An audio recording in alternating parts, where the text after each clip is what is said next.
প্রিয় দর্শক, আসসালামু আলাইকুম। ফ্যামিলি কুক পক্ষ থেকে আজকে আপনাদের যে রেসিপিটি দেখাবো সেটি হলো কবুতরের মাংস রান্না। ঠিক আছে, দেখা যাক। প্রথমে কড়াইতে তেল দেব, পরিমাণ মতো তেল দিয়ে তারপর পেঁয়াজ দিয়ে দেব।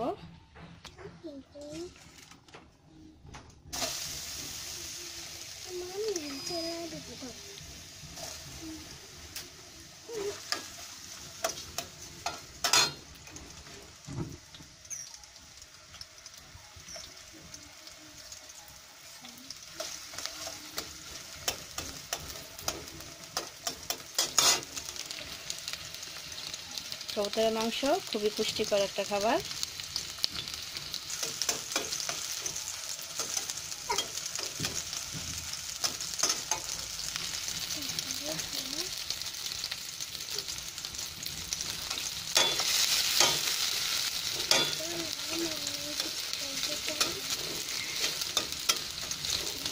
প্রিয় দর্শক, আমার ছোট মেয়ে ও নাকি বলবে আমি এখন কি কি রান্না করতেছি বা কি কি মশলা দিব, ওই বলবে। এটা হলো আমার ছোট মেয়ে। হ্যালো, আসসালামু আলাইকুম। আমার আম্মু রান্না করতেছিল, আমি কিছু বলতেছিলাম। পেঁয়াজের পরে তো মরিচ দেয়, বুঝছেন? পেঁয়াজের পরে আমার আম্মু এগুলো নাড়া দিয়ে পেঁয়াজ দিবে। পেঁয়াজ দেওয়ার পরে আদা আদা বাটা ওগুলো দিবে। তারপরে আরে কি জানি বলে, আমি ওই যে কি দিই বলো। প্রথম কি বাটা? প্রথম দিলাম পেঁয়াজ বাটা, রাইট? হ্যাঁ। তারপরে হলো এটা কি বাটা বলো তো? রসুন। এটা হলো রসুন বাটা। হয়েছে রসুন, তারপর আদা, তারপর হলো জিরা বাটা, তারপর এটা আদা, এটা হলো আদা বাটা। এখন সব দিয়ে কি করবো বলো তো? কষাতে হবে। মশলা ভালো মতো না কষালে তাহলে মশলা একটা কাঁচা কাঁচা গন্ধ থাকে, সেই গন্ধটা আসে। ভালো করে একটু কষিয়ে নিতে হবে। জালটা কমিয়ে দিই। বেশি জাল দিয়ে তাহলে আর কি মশলাটা পুড়ে যায়, কিন্তু কষানোটা হয় না ভালো মতো। ভালো মতো কষানোর জন্য কি করতে হবে? জালটা কমিয়ে দিতে হবে, আগুনের আঁচটা কমিয়ে দিতে হবে। একটুখানি পানি দিয়ে দিই, মশলাটা পুড়ে না যায়।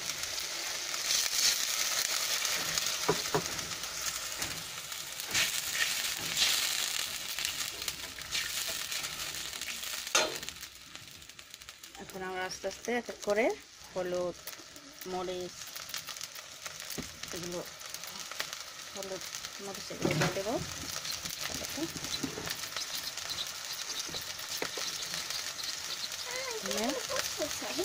হলুদ গুঁড়া দিয়ে দিলাম। এরপরে হলো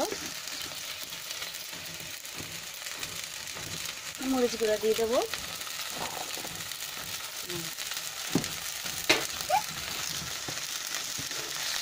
বেশি তুমি নাড়তে পারবা?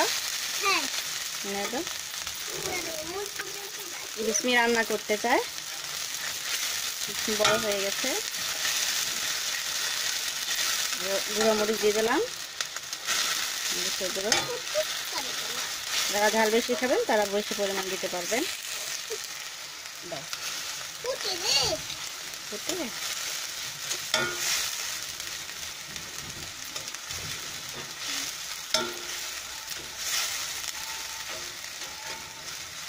ভালো করে কষিয়ে নিলাম। এখন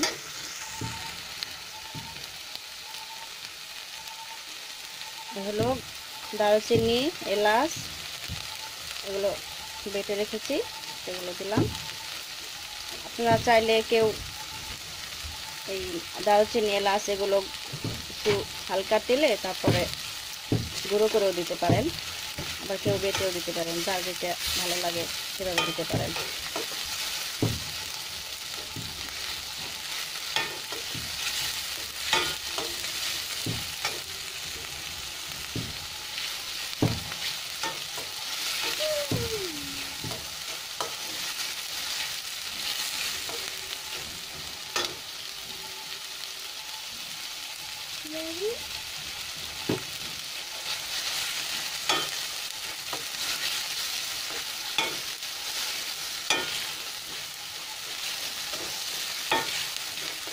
কষানো প্রায় শেষ।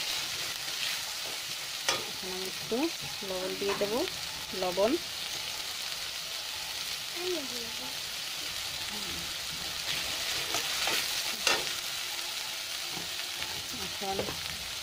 এখন আমি এখানে একটি কবুতরের মাংস নিয়েছি, এটা বলেন, দিয়ে দিই।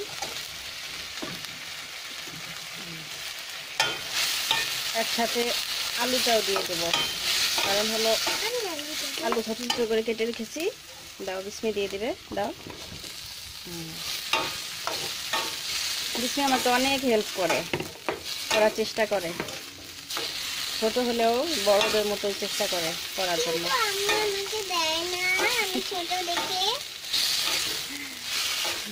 বুঝতেই তো পারছেন বিস্মি কতটা কাজে আগ্রহী।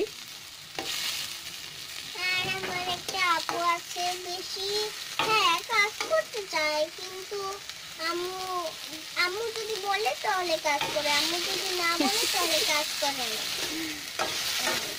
না। আসলে ওর ক্লাস 4-এ পড়া তো বড় মেয়ে, তাই পড়ার চাপটা একটু বেশি, সময় পায় না। আর আমি বলতে অবসর থাকে তখন একটু বলি, কারণ পড়াশোনা রেখে তো আর কাজ করার সমস্যা, পড়াশোনা ডিস্টার্ব হবে। একটুখানি পানি দিয়ে দেই।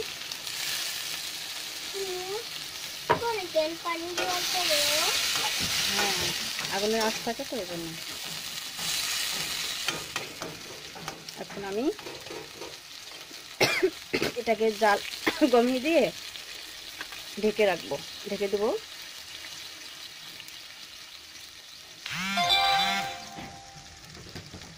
ঢাকনা টানছি, ঢেকে দেব।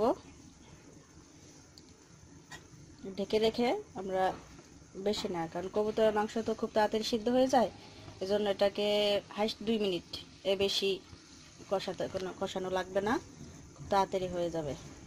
আমরা 2 মিনিট পর আসছি। দেখেন দর্শক, তেল একদম উপরে উঠে আসছে।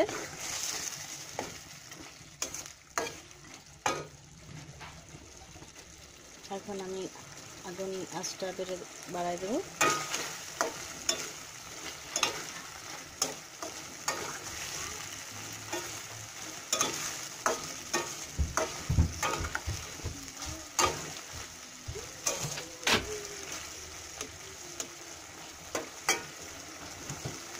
দেখি সিদ্ধ হলো কিনা।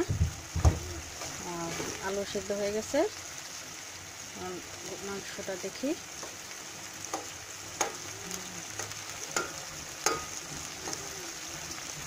মাংস সিদ্ধ হয়ে গেছে।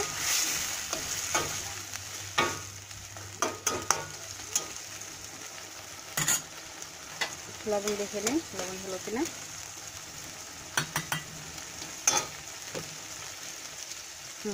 সব ঠিক আছে। এখন আরেকটুখানি ঢেকে রাখি।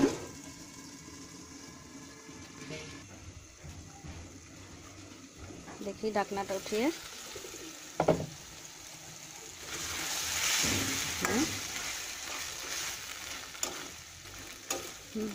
সব ঠিক আছে।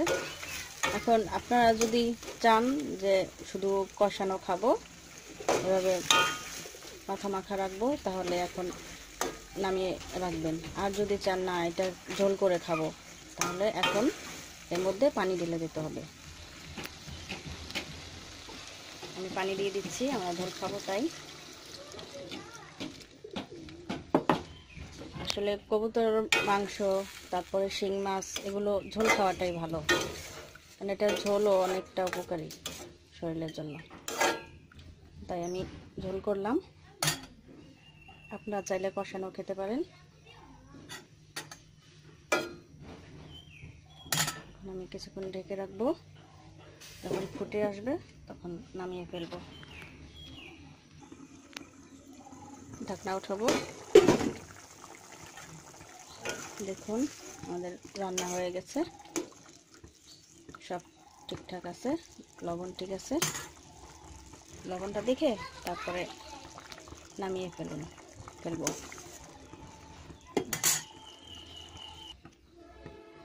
দেখুন আমি নামিয়ে ফেলছি তরকারিটা, একদম সব ঠিক আছে, ঝোল করছি।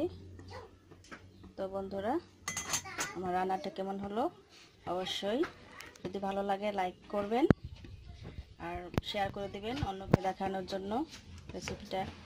আর যদি কোনো ভুল হয়ে থাকে বা আপনাদের কোনো প্রশ্ন থাকে অবশ্যই কমেন্ট করে জানাবেন। আজ এই পর্যন্ত রাখছি, পরবর্তীতে অন্য কোনো রেসিপি নিয়ে আসবো। আল্লাহ হাফেজ।